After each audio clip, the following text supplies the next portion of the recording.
Hippocrates first said that all disease starts in the gut. It's not quite true, but the fact is that health, including mental health, is strongly impacted by the gut. In today's video, I'm going to discuss the basics of the gut-brain connection, and then I'll show you the three main ways how our good and bad bacteria in the gut impact depression, anxiety, and stress. Hi, I'm Dr. Janelle Sinclair, and I'm a biochemist and a natural medicine practitioner. And on this YouTube channel, we discuss natural remedies for depression and anxiety.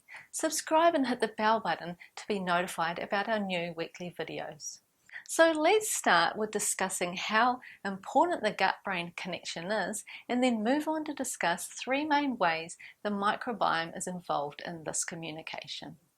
So did you know that the gut and the brain talk to each other?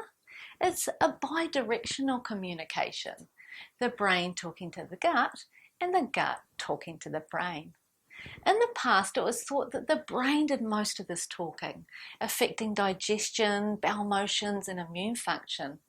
But it's actually thought now that 90% of the conversation is from the gut talking to the brain. And this is hugely important when it comes to mental health, because it shows us that if we can improve our gut health, it can help manage or resolve depression or anxiety.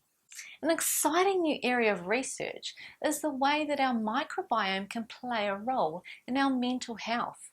The microbiome is the technical name for the microorganisms, the good and the bad bacteria inside the gastrointestinal tract.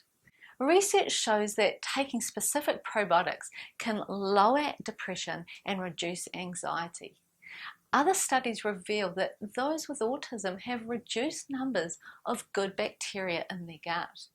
In my clinic, which specifically focuses on mental health, probably half of the clients have problems with their digestive system.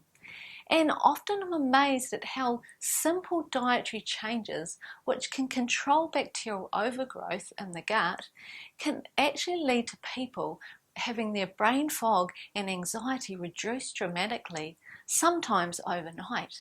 So would you like to know how the microbiome and therefore the gut actually communicate with the brain, and vice versa? I think it's really interesting. The three main ways that the gut talks to the brain are through a nerve pathway, a neuroendocrine pathway, and an immune pathway. And all of these pathways interact. Now I'll cover these three pathways separately and show you how they relate to mental health. The nerve pathway is the fastest way through which the microbiome affects the brain and behavior. The main nerve that links up the gut to the brain is called the vagus nerve. And this nerve is the longest nerve in the body and wanders from the brain all the way down to your intestines. It's amazing because it can take signals from the bacteria in the gut to your brain in seconds. Neurotoxins made by bad pathogenic bacteria, such as dilactate and ammonia, can pass through the vagus nerve into the central nervous system and lead to heightened anxiety, agitation, confusion, and insomnia. But on the other hand, the antidepressant effects of probiotics, such as Lactobacillus rhamnosus and Bifidobacteria longum, can have their effect through the vagus nerve. Have you ever tried probiotics, and has it positively impacted your mood? I'd love to hear. The second way that the microbiome talks to the brain is via the neuroendocrine system.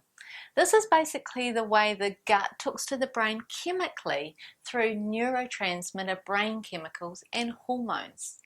Both good and bad bacteria make neurotransmitters. Did you know that 90% of all serotonin and 50% of dopamine is actually made in the gut?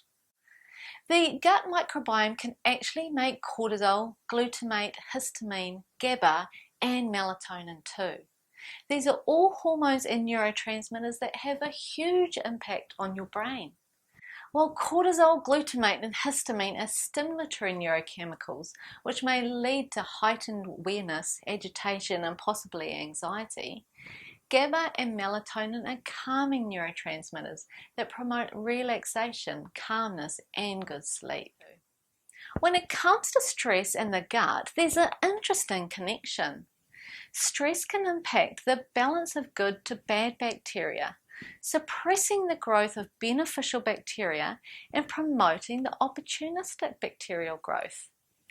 The problem with this is that these bad bacteria will often increase the hyperactivity of the HPA axis, which leads to increases in levels of cortisol, the stress hormone. So this leads to a catch-22. If you're stressed out or anxious, it can lead to imbalances in your gut bacteria. And these bacteria produce more stress hormones, and then we feel even more anxious and stressed. What this means for us is to reduce anxiety, we need to do two things. Number one, we have to do what we can to manage and reduce our stress with boundaries, psychological skills, and doing diaphragm breathing. And number two, you need to support your gut health and promote the growth of healing bacteria. Have you found that supporting your gut health reduces your anxiety? Or when you're stressed, do you find you have more problems with your gut, with diarrhea, constipation, or bloating? Why don't you let me know in the comment section below. The last way that the microbiome affects brain health is through immune pathways. The immune system is there to keep us healthy, fight against infections, and heal us from injury through the process of inflammation. When our immune system goes haywire and inflammation is not kept in check, it can cause diseases, however. And depression and other mental health concerns are associated with high inflammation in the brain and the body. When the brain is inflamed, it can lead to symptoms of depression, feeling foggy, groggy, tired, and unmotivated. Pathogenic or bad bacteria release chemicals that increase inflammation. You really shouldn't underestimate the impact of poor gut health on your mental health. If you're interested in learning strategies to improve your gut health, check my video out on brain fog, depression, and gut health. Thanks for watching, and I'll see you in the next video.